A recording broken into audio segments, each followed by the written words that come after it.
Wow, I really need to shave.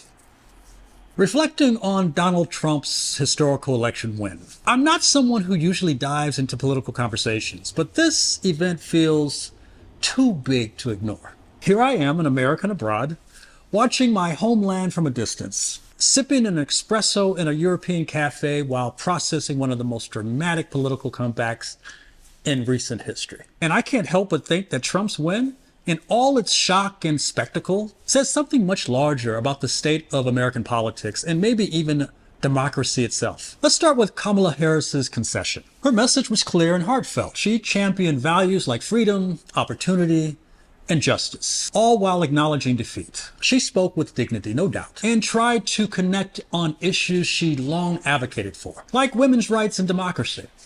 We can't be mad at that. But in the end, her campaign fell short, perhaps hampered by associations with Biden's policies on inflation and immigration that were difficult to shake off. She faced mounting frustration, especially from those suburban women and working class voters who felt alienated. It's like the Democrats tried to solve a complex puzzle, but didn't have the right pieces, or maybe the picture in the box was wrong all along. And so Trump returns. Here we have the first president in history to hold office with a criminal record, now poised to serve a second non-consecutive term. To be honest, this is almost surreal. A political twist that you would expect in a thriller, not in real life. But here we are. Trump's appeal seems to stretch across Democratic lines that previously seemed impenetrable.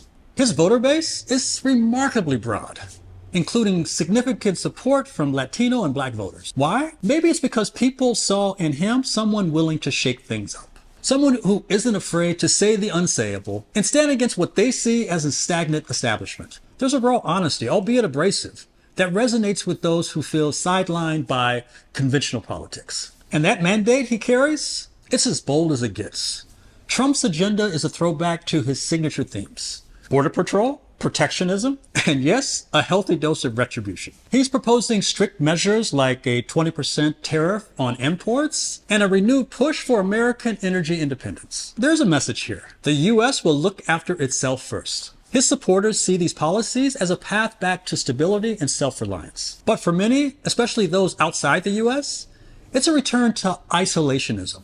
The kind that leaves other nations worrying about America's commitment to international alliances and global issues. From my European vantage point, I feel the tension ripple across borders. European leaders are looking at this with a mix of worriness and resignation. Those in Italy and Hungary, led by populist and right-leaning governments, are quietly celebrating Trump's return. But leaders in places like Germany and France, they're understandably on edge, recognizing that Trump's America First approach could strain alliances, particularly NATO. For Europe, it's a reminder that they might need to take charge of their own security, knowing they can't always rely on the United States to play a consistent role on the global stage. And then there's climate. Trump's skepticism towards international climate policies, his intent on exiting the Paris Climate Agreement again, and his ambivalence towards green initiatives echoes far beyond U.S. borders. This stance has Europe, where environmental issues are high on the agenda, deeply concerned. If the world's largest economies aren't aligned on climate, what hope is there for meaningful progress on these global issues? Trump's win highlighted a new political fault line, not just between the left and the right, but across demographics and priorities. Latino men, especially those from conservative backgrounds and who've witnessed socialism firsthand, saw Trump as a figure who spoke to their concerns about personal freedom and economical opportunity. Some African American voters, especially men, found an odd sense of empathy with Trump's brushes with the justice system, mirroring their own struggles with what they perceived as institutional bias. And among women, Harris's campaign might have expected stronger support for reproductive rights and gender equality. But for many suburban and conservative-leaning women, economical stability and safety took precedence. So what does this all mean for the future? Trump's policies are poised to reshape America's domestic and global standing, at least in the short term. For a final term, he's got little incentive to hold back, and his focus will likely be fulfilling those bold, sweeping promises. Whether it's a revamp of the economy, aggressive immigration policies, or reshuffling international relationships. It's going to be an America on the move, for better or for worse. So as I sip my espresso and watch the news unfold from thousands of miles away, I can't help but feel like a spectator in a high-stakes drama that's still unfolding.